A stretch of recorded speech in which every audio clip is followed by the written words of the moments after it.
رضا رضا رضا رضا میرے رضا میرے رضا رضا رضا رضا رضا رضا رضا رضا رضا رضا رضا رضا رضا میرے رضا میرے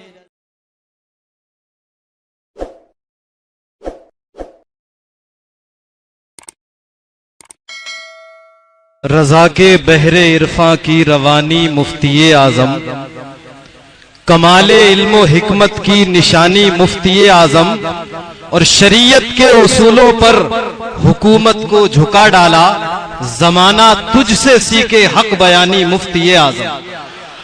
اور ایک اور شاعر نے لکھا ہے کہ بحر عرفان رضا سے جو سمندر نکلا، ان میں ہر ایک زمانے کا سکندر نکلا، بانٹنے الفت شاہ امم بانٹنے دیوانوں میں کوئی حامد کوئی نوری کوئی اختر نکلا۔ اب میں گزارش کروں گا داماد شہزادہ تاج الشریعہ حضرت اللہ۔ السلام علیکم ورحمۃ اللہ تعالی وبرکاتہ۔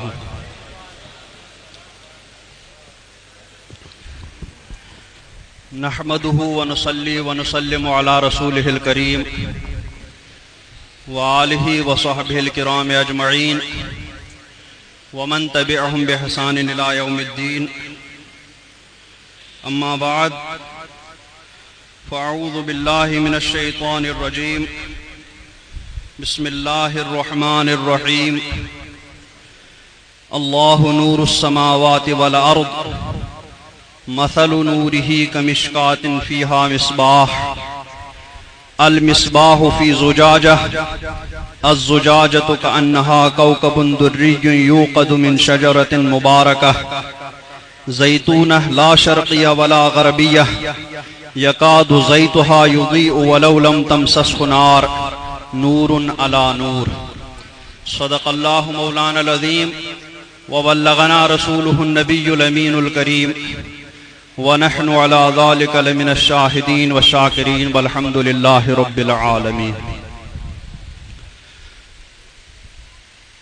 آئیے سب سے پہلے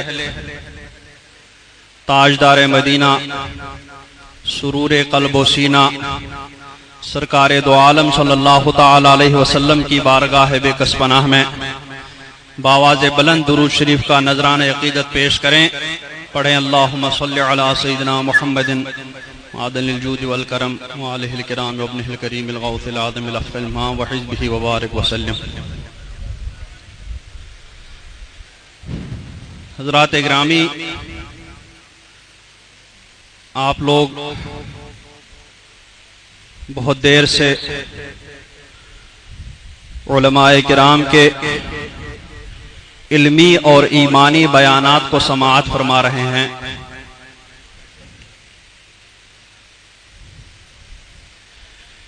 میں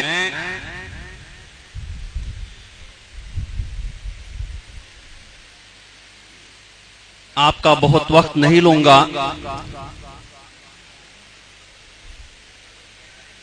میرا ارادہ تو نہیں تھا لیکن حکم مل گیا، صرف حکم کی تعمیل کے لیے میں کھڑا ہوا۔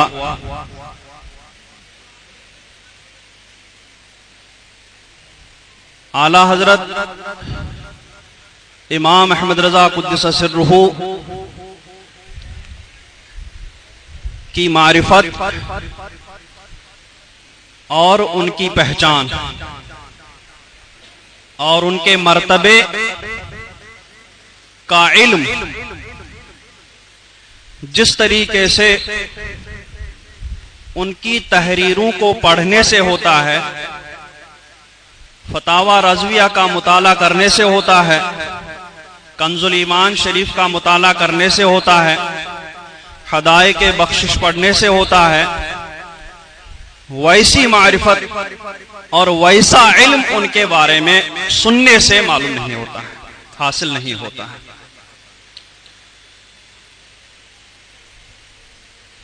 فتاوی رضویہ کو پڑھنے کے بعد ہی آدمی چاہے کتنا بڑا عالم ہو، اس کو اعلیٰ حضرت کی فتاوی رضویہ پڑھنے کے بعد ہی اپنی کم علمی کا احساس ہوتا ہے۔ کوثر نیازی اپنے آپ کو بہت بڑا مطالعہ کرنے والا سمجھتے تھے اور کہتے ہیں کہ بے شک اس نے بہت زیادہ کتابیں پڑھی بھی تھی،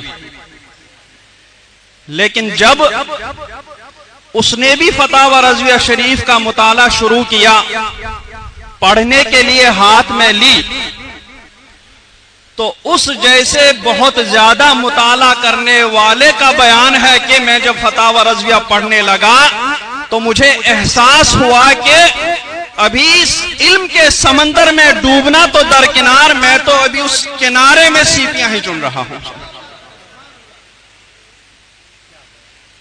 پھر حدائق بخشش کو پڑھنے کے بعد آدمی کو جہاں نعت مصطفیٰ سے فیوز و برکات حاصل کرنے کا شرف حاصل ہوتا ہے، وہیں اگر غور سے مطالعہ کرے گا تو احادیث کریمہ کی تشریح بھی وہاں ملتی ہے، قرآن پاک کی تفسیر بھی وہاں ملتی ہے، اور فقہ، نحو، صرف کے مسائل بھی وہاں بہت ہی اچھے طریقے سے ملتے ہیں، یہاں تک کہ نعت مصطفیٰ کے لیے جو اشعار اعلیٰ حضرت نے رقم فرمائے ہیں ان میں منطق کا بھی بہت سارا حصہ وہاں پہ دیکھنے کو مل جاتا ہے۔ اور جو منطقی کتابیں پڑھنے سے جو مسائل صحیح سے ذہن میں نہیں بیٹھتے ہیں، حدائق بخشش کا جب مطالعہ کرتے ہیں تو منطق کے مسائل بھی اچھی طریقے سے بہت ذہن میں آ جاتے ہیں۔ اب میں بہت تفصیل میں نہیں جاؤں گا، بس حکم کی تعمیل کرتے ہوئے میں صرف ایک یا دو شعر کی تشریح کرتے ہوئے آپ سے رخصت ہوں گا۔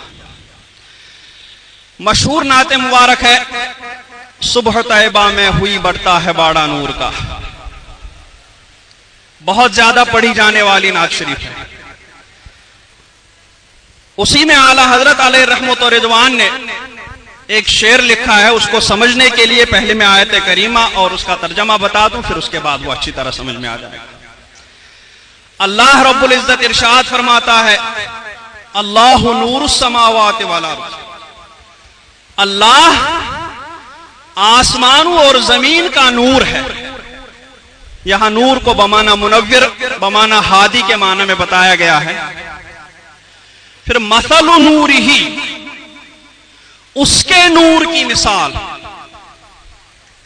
اب اس کے نور سے کیا مراد ہے؟ مفسرین کرام نے بتایا کہ اس کے نور سے مراد محمد عربی صلی اللہ تعالی علیہ وسلم۔ تو مثل نورہ، محمد عربی صلی اللہ تعالی علیہ وسلم کی مثال ایسی ہے، کمشکات فیہا مصباح، آپ کے جسم اقدس کی مثال ایسی ہے جیسے کہ ایک طاق، کمشکات، ایک طاق، فیہا مصباح، اس میں ایک چراغ رکھا ہوا ہے۔ المصباح فی زجاجہ، اور وہ چراغ بھی کیسا رکھا ہوا ہے؟ وہ شیشے میں رکھا ہوا ہے۔ چراغ جب کھلے میں رکھا جائے تو بے شک روشنی دیتا ہے، لیکن اس کو جب شیشے کے اندر رکھا جائے، لالٹین وغیرہ میں دیکھا ہوگا تو اس کی روشنی میں اور اضافہ ہو جاتا ہے اور نکھر کر کے سامنے آ جاتا ہے۔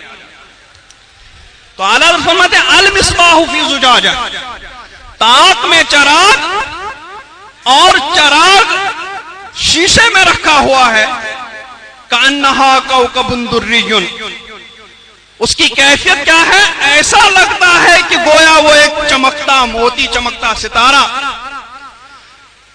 ایک روشن ستارہ ہے۔ یوقد من شجرۃ مبارکۃ زیتونہ، جو روشن ہو رہا ہے ایک ایسے درخت سے جو بابرکت ہے، جس کو زیتون کہا جاتا ہے، لا شرقیہ ولا غربیہ۔ وہ زیتون کا درخت نہ تو مشرقی ہے اور نہ مغربی ہے، علماء کرام نے فرمایا کہ وہ شام کا درخت ہے، اس وجہ سے اس کو نہ مشرقی فرمایا نہ مغربی فرمایا، یعنی درمیانی درخت ہے وہ۔ اور بھی بیان کیا گیا لیکن تفصیل میں نہیں جانا ہے۔ یکاد زیتھا یضیء اب وہ چراغ رکھا ہوا ہے شیشے کے اندر، اور اس چراغ وہ روشن کیسے ہو رہا ہے؟ وہ زیتون کے درخت سے روشن ہو رہا ہے، یعنی زیتون سے حاصل کیے ہوئے تیل سے روشن ہو رہا ہے۔ تو اب اس تیل کی کیفیت کیا ہے؟ یکاد زیتھا یضیء، اس کا تیل ایسا لگتا ہے قریب ہے کہ وہ خود ہی چمک جائے۔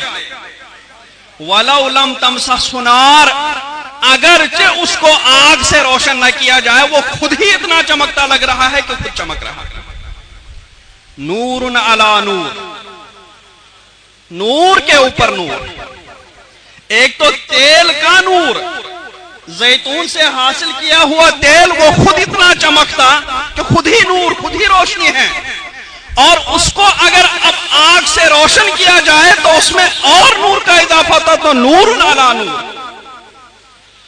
تو اب یہ آیت کریمہ کا ترجمہ سمجھنے کے بعد اب سرکار دو عالم صلی اللہ تبارک و تعالی علیہ وسلم کا جسم اقدس مشکات یعنی طاق، اب اس مشکات کے اندر کیا رکھا ہوا ہے؟ چراغ۔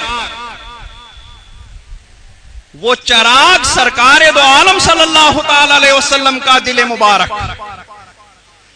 اور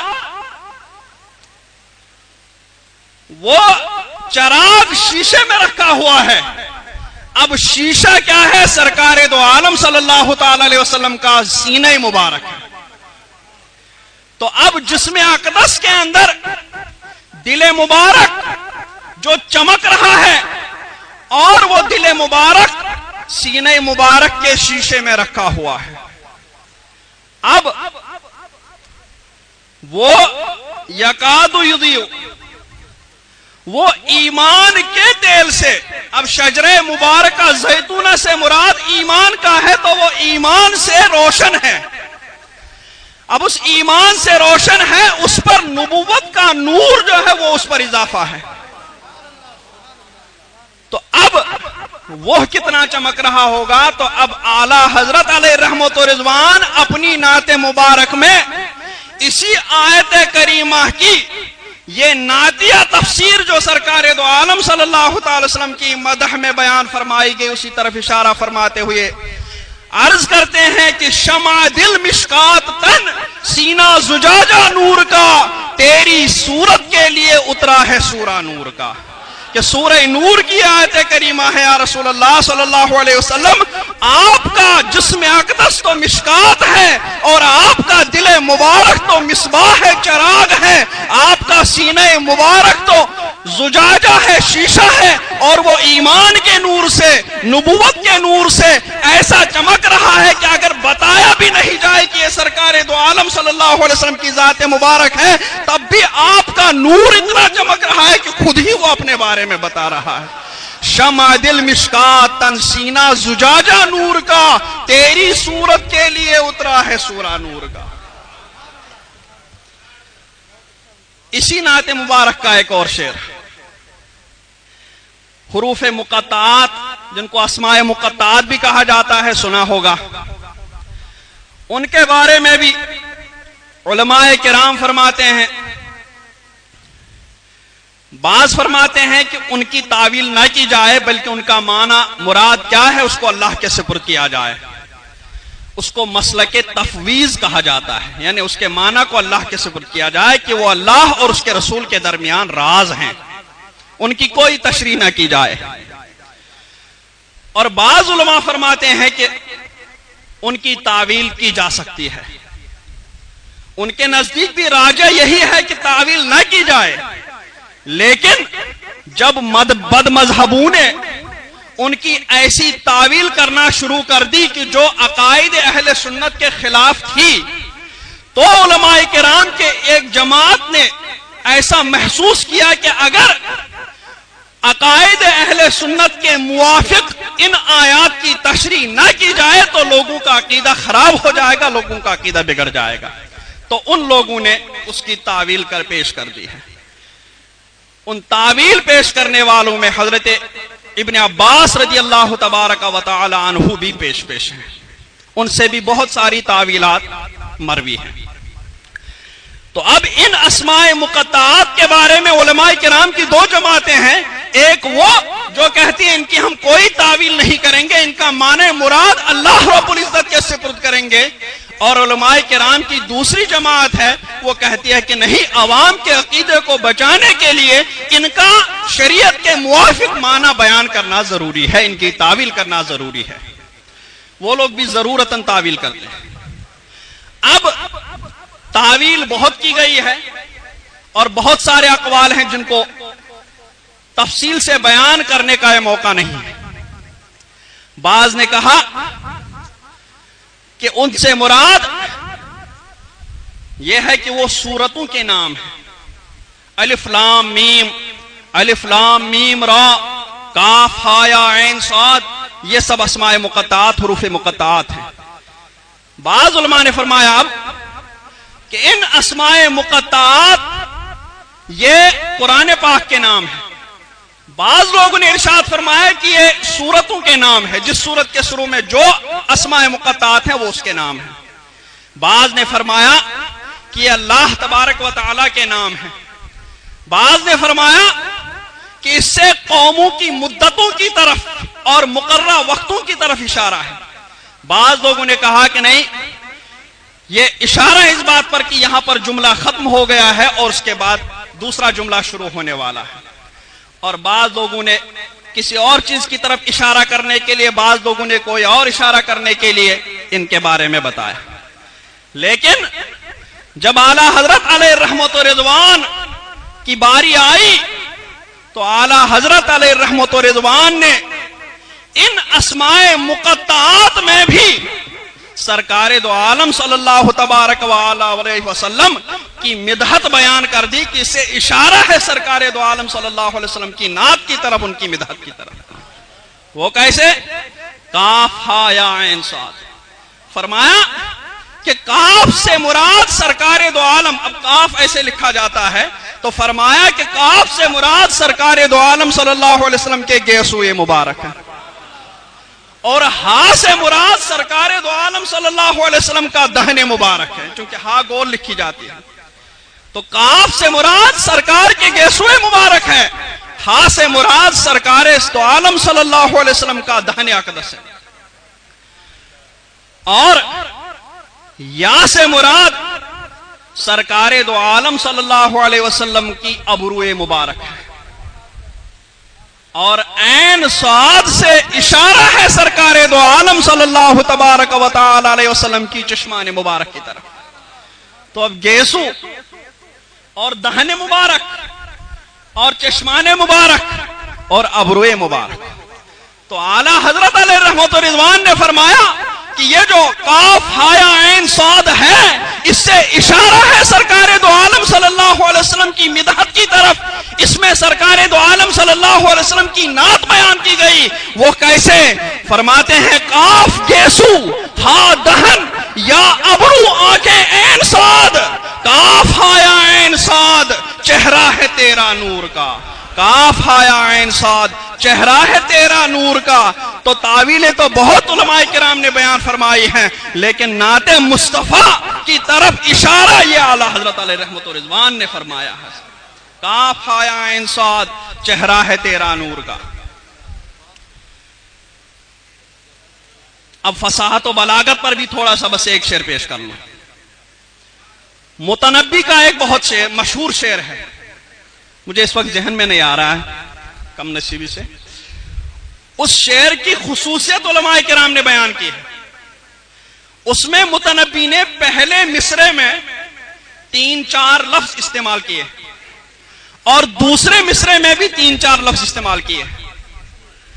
دوسرے مصرے میں جو 3-4 لفظ ہیں ان میں سے 2 یا 3 وہ پہلے مصرے میں استعمال کیے ہوئے الفاظ کی ضد ہے. بس یہی متنبی کے شعر کا کمال بیان کیا گیا ہے. اب متنبی کے اس شعر کو علماء کرام نے یا فصحاء بلغاء نے بہت بڑھ چڑھ کر کے پیش کیا, لیکن جب اعلیٰ حضرت کی ہدایت کے بخشش پر نظر ڈالی جاتی ہے تو اعلیٰ حضرت کے ایسے ایسے اشعار ملتے ہیں کہ کہ دوسرے مصرے میں ایک دو لفظ پہلے مصرے کے ایک دو لفظ کی ضد نہیں بلکہ پورا پورا مصرع پہلے والے مصرے کی ضد بن جاتا ہے سب۔ ایک شعر ہے حسن یوسف پر کٹی مصر میں انگشت زنا، سر کٹاتے ہیں تیرے نام پہ مردان عرب۔ اب ادھر ایک طرف حسن یوسف ہے اور ادھر کیا ہے؟ تیرے نام پہ، ادھر نام اقدس سرکار دو عالم صلی اللہ علیہ وسلم پر کٹی، ادھر کٹاتے ہیں، ادھر کٹ گئی، بے اختیاری میں کٹ گئی۔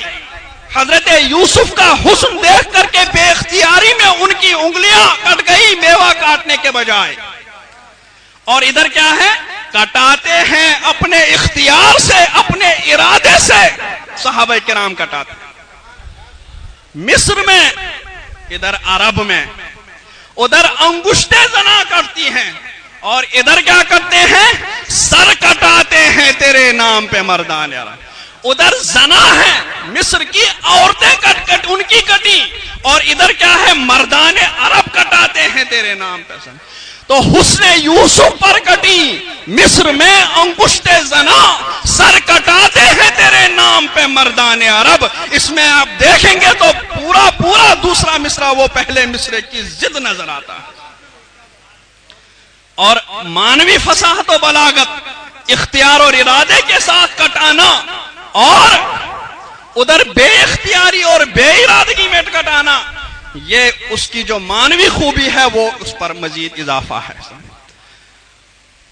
تو دوستو، اعلی حضرت کی پہچان جس طریقے سے آپ کی تحریروں کو پڑھنے سے حاصل ہوتی ہے، اتنی پہچان، ویسی پہچان اعلی حضرت کو سننے سے حاصل نہیں ہوتی ہے۔ اسی لیے آپ لوگ بھی اردو پڑھیں، اردو سمجھیں، اور اعلی حضرت کے رسالوں کو لیں۔ آپ کو وہاں عشق مصطفیٰ بھی ملے گا، آپ کو وہاں شریعت کے قوانین کی پاسداری بھی ملے گی، آپ کو وہاں